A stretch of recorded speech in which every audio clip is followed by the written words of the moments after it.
It's a special night in Tinseltown, the most treasured time of the year. Amid the tuxes, lavish limos, and velvet ropes lies glitz and glamour, and we're going to take a glance. We'll visit VIP parties attended by powerful players and paparazzi alike.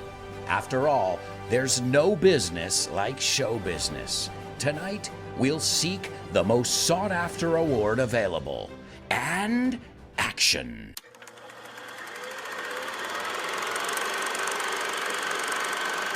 We are going to lift the curtain on the oh-so-opulent Oscars on this week's FYI. Welcome to For Your Info. En inglés. You got it.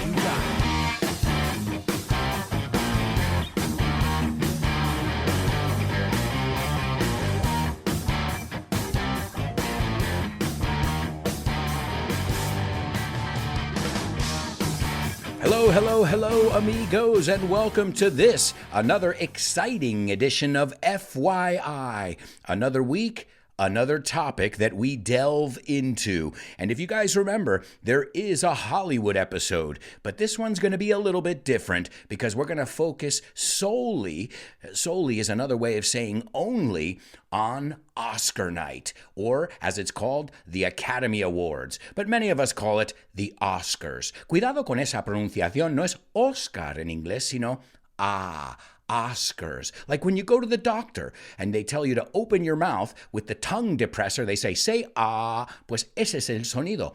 Oscars, opulent, right? That O in English is sometimes Remember, guys, when we go over pronunciation things here on the show, I highly recommend that you pronounce the vocabulary and expressions aloud with us. And that's what the PDFs are for, the vocabulary sheets and the worksheets that are exclusively available for patrons. For lower levels, I recommend you use the vocab sheets, and this way you don't miss any of the vocab in the episode. And for higher levels, well, you can make it more of a challenge, and you can see how many of the different vocabulary words you could get and fill in. If you want to find out about getting these very useful PDFs, as well as bonus content, weekly and monthly classes with me, well then consider becoming a patron. And you can find out more over at patreon.com/Alberto Alonso.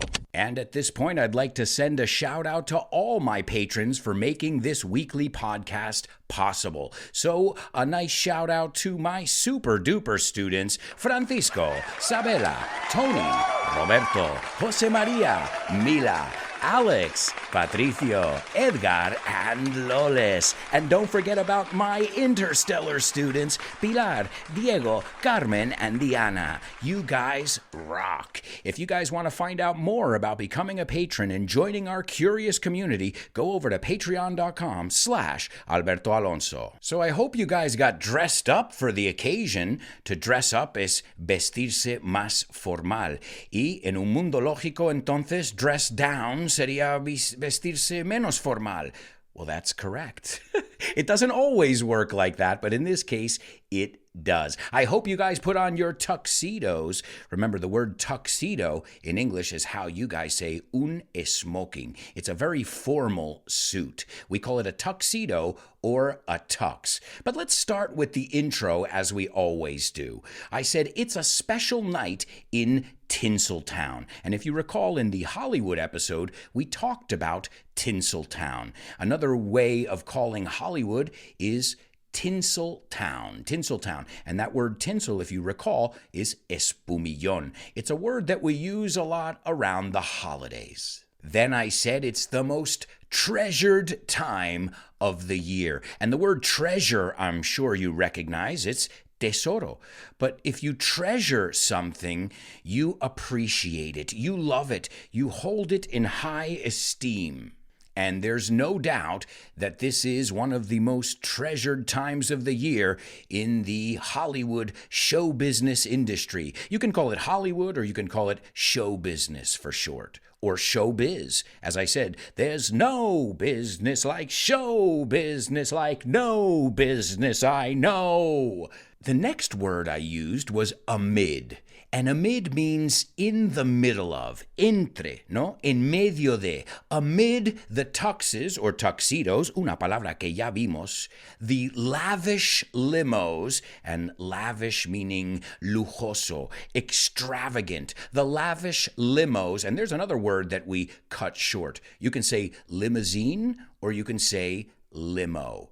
And the velvet ropes. And this one is another one that we learned in the New York City nightlife episode. The velvet ropes. Las cuerdas de terciopelo. Estas cuerdas que, bueno, separan los beeps de los no tan beeps, como yo, right? It separates the haves and the have-nots, como decimos. Los que tienen y los que no tienen. And beyond, más allá, beyond those velvet ropes lies glitz. And glitz is glamour. It's showiness, ostentación, pompa, glitz and glamour. And we're going to take a glance. And a glance es una ojeada. You can say a glance or a glimpse. In fact, I was kind of in the air, indeciso, on which one to use, but I might as well teach you both. Then my next sentence was full of peas. Thank God I have my pop filter on my microphone to protect you guys from those powerful peas.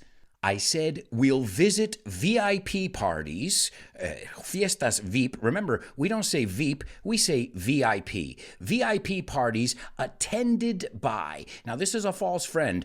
Asistir is not to assist. Eso es ayudar en inglés. It's to attend. So attended by powerful players. And when we say powerful, gente con mucho poder, and a player is like an industry player, alguien que mueve mucho en la industria. It is attended by powerful players and paparazzi alike siendo igual. And then I sang that song. I said, after all, porque después de todo, there's no business like show business. No hay ningún negocio como el negocio del show. And I said, tonight we'll seek. To seek es buscar. It's another way to say to search for or to look for. To seek. Tonight we'll seek the most sought after award available. And the word sought after, believe it or not, comes from the word seek. Seek, sought. So if something is sought after, it's deseado, buscado, pedido. It's a desired thing, sought after. It's a great adjective to know. Tonight we'll seek the most sought after award available. And let's pronounce that word because a lot of my students mispronounce that word. Available. That got that V in that B. Let's hear it. Available. Then I went into director mode and I said, and action. No, hay que extender ese and. En español lo hacéis igual. Y acción. So that and is kind of really where you're getting in character and ready to go. And then I said, we're going to lift the curtain. And I use this expression on purpose. To lift the curtain is levantar el telón. Right? The curtain in this case is el telón. But it really means to expose something. In Spanish, I think you say sacar algo a la luz. That's right. We're going to lift the curtain on the oh-so-opulent, oh-so es tan, otra forma de decir tan, oh-so-opulent Oscars. Are you guys ready? All right, cool. Well, let's start with the name. Why Oscar? What was wrong with the word, the Academy Award? Well, it's a little bit long, right? The Academy Award goes to, es mucho más fácil. The Oscar goes to, que eso es la frase clave, and the Oscar goes to. Now, if I told you that the original name of the award was the Academy Award of Merit, Mérito, but nobody calls it that. We don't even call it the Academy Awards anymore. We call it the Oscars. And the question is, why? Where did this person's name come from, Oscar? And there were a lot of contradicting stories. Everybody said it was their idea, their brainchild. Remember, the word brainchild is another way of saying an idea. But some of the stories you'll hear is that a librarian, bibliotecario, I think you say, also an executive director, said that it looked like his uncle, Oscar. There are a lot of different stories, and none of them have been confirmed. I heard at least 3 or 4 different stories. But the important thing is not why. The important thing is that you pronounce it correctly when you say it in English, and you don't say Oscar, but you say Oscar. Aha. Now, they didn't start using that nickname, though, until 1939. That's when they started using it officially. But that wasn't when the Oscars started. If we want to see when the Oscar ceremony started, we'll have to rewind. The year is 1929, and the Academy of Motion Picture Arts and Sciences, yeah, that's their full name. You know when people get up and they say their speech and they say, I want to thank the Academy. Pues no les da tiempo decir the Academy of Motion Picture Arts and Sciences. So we just say the Academy. And in 1929, they convocaron o celebraron their first awards. And they handed out, to hand out as distribuir, they handed out awards at a dinner party. It was kind of a smaller event, a more intimate event. Around 250 people were in attendance, and it took place at the Blossom Room. To blossom es florecer, in the famous Roosevelt Hotel in, of course, Hollywood, California. So 250 people. Now you can see these auditoriums, I think they seat thousands of people. But it all started as a small, intimate dinner between 250 friends. Well, maybe not friends, but definitely associates. But even though 1929 was a pivotal year, because it's the year that the Oscars first had their big gala, it wasn't the most important one. Nope. Because think about the Oscars. What is the only way that you can attend the Oscars? You're not going to get an invite. I know I never get one. If you get one, let me know. I'm in.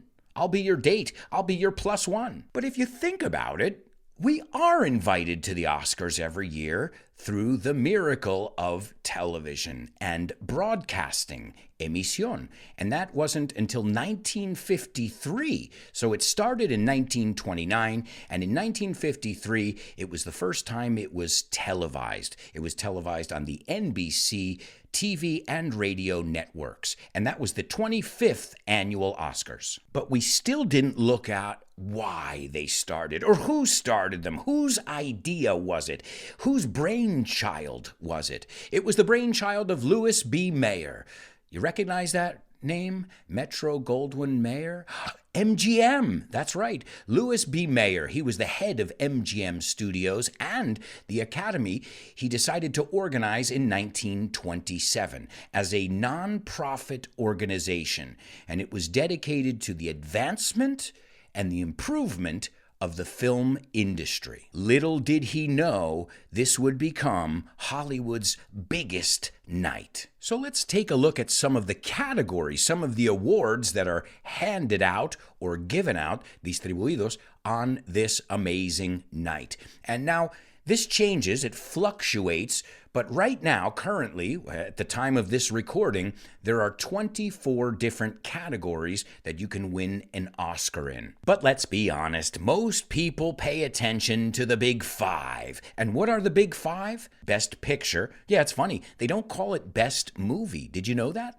But also, the word picture was how my grandfather, for example, used to say movie. So let's go back a little bit. The word movie comes from moving picture.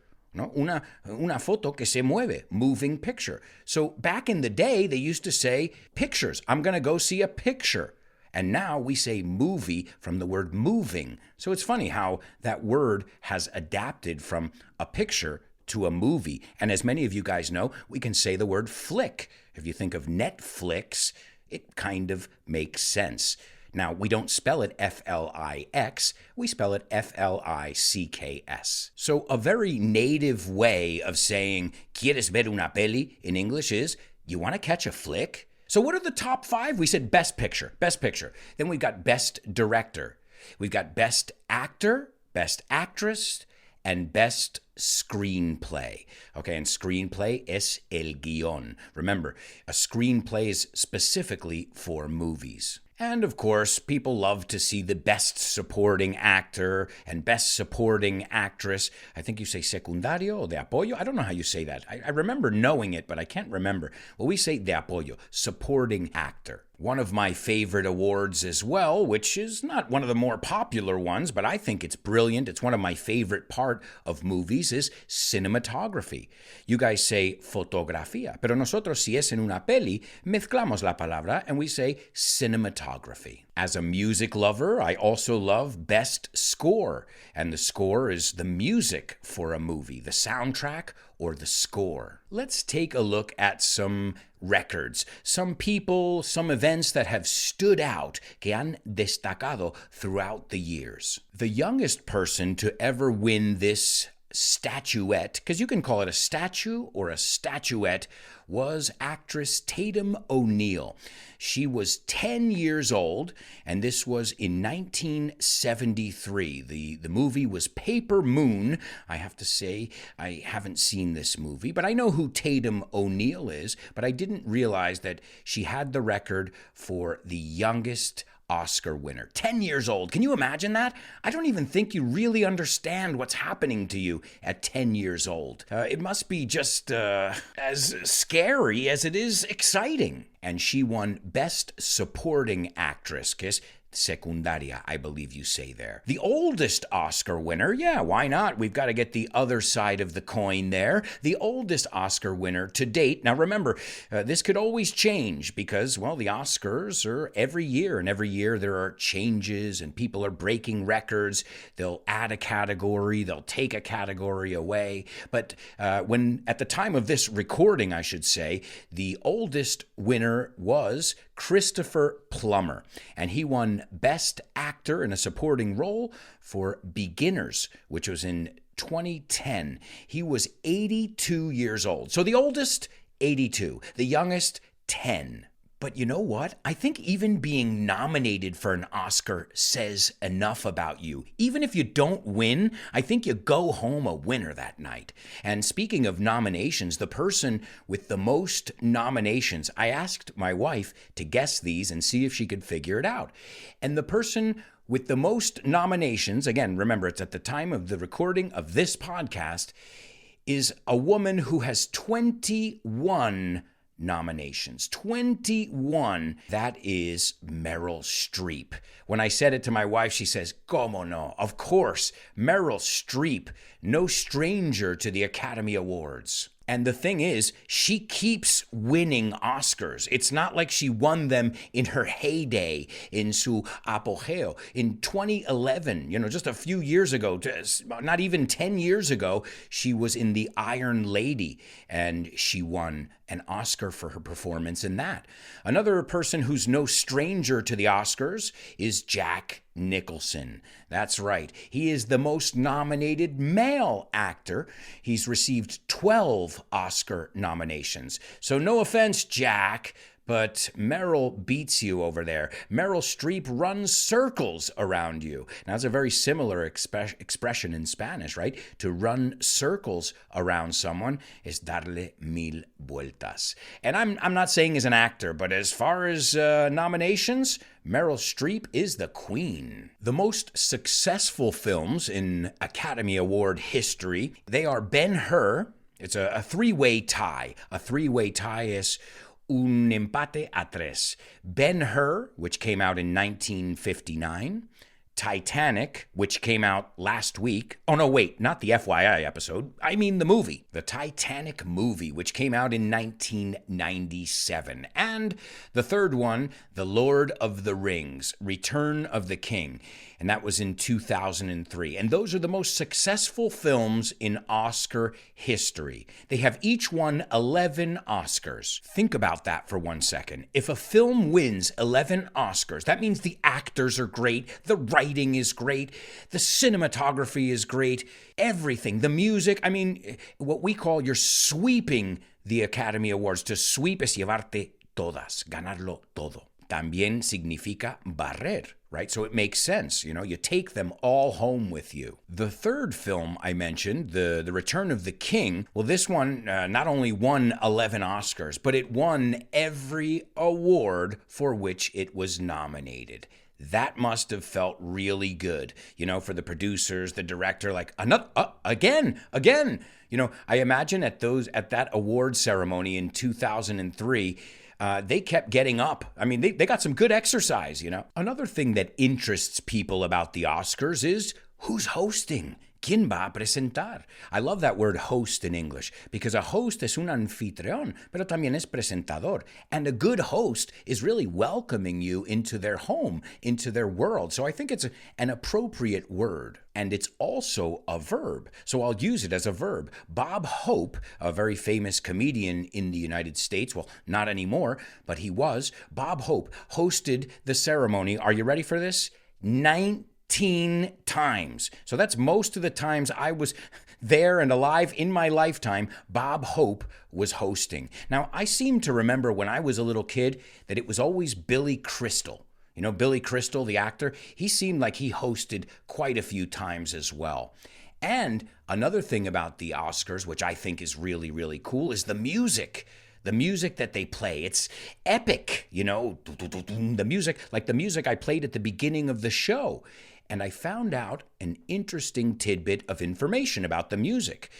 You know why the music is so epic? Does the name Bill Conti ring a bell? ¿Te suena el nombre Bill Conti? Well, he was the guy who did the Rocky soundtracks. Gonna fly now, da, da, da, da, da, da, da, da. That's Bill Conti. Well, he conducted, and to conduct is dirigir una orquesta, he conducted the orchestra. Fijaos en esa la pronunciación, porque en español es orquesta, en inglés es orchestra. Y tiene como una R.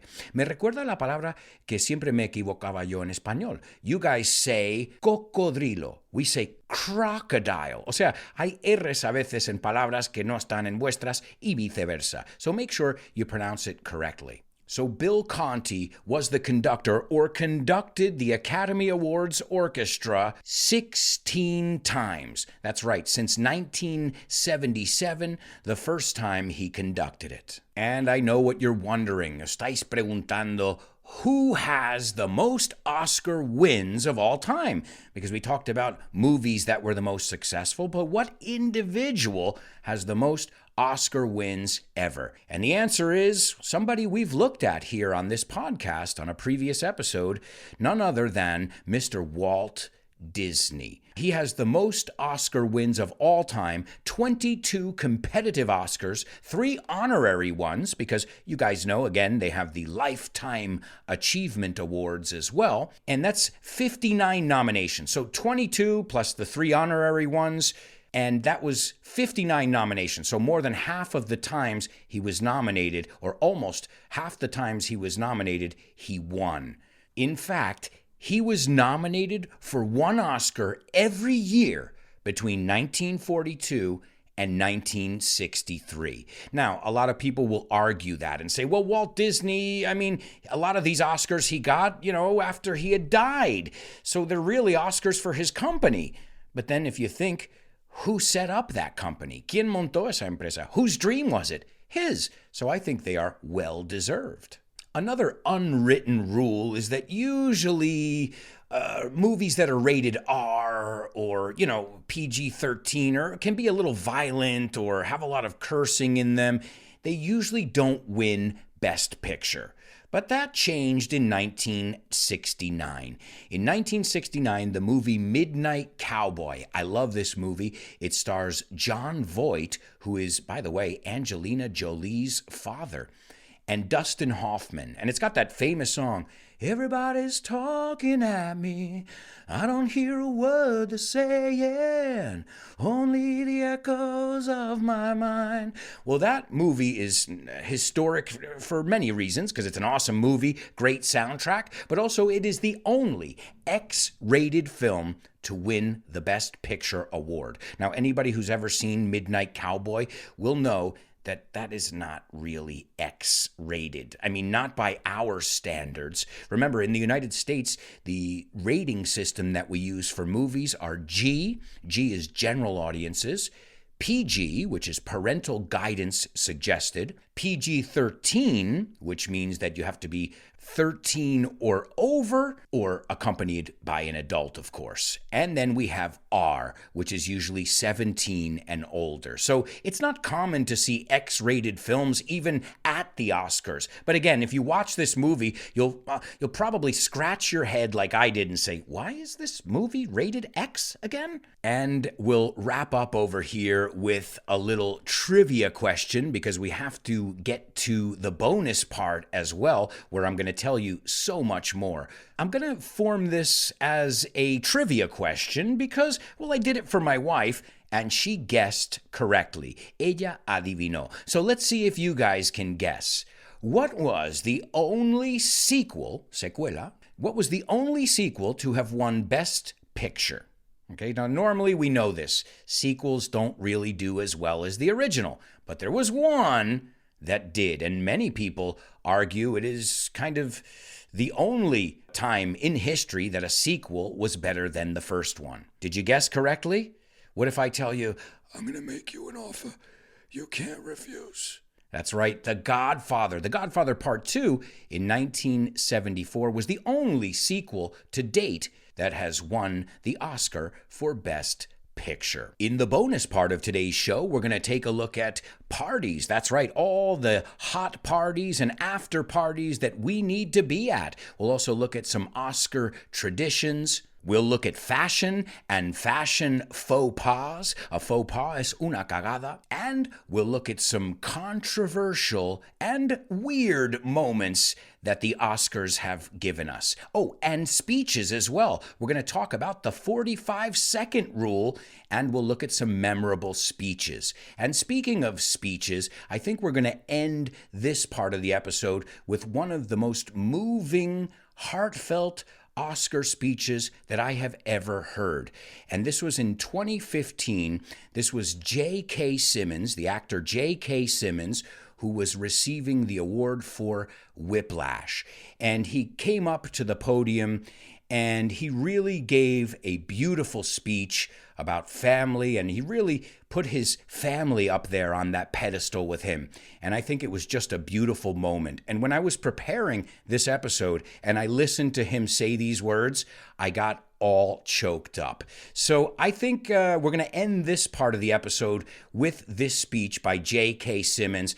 And I think it's wonderful advice that I think all of us should follow. So folks, I hope you'll join us in the bonus part of today's FYI.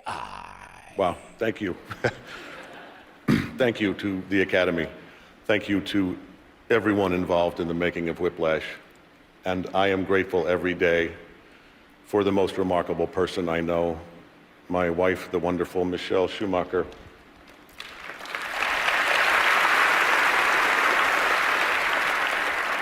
I'm grateful for your love, your kindness, your wisdom, your sacrifice, and your patience, which brings me to the above-average children.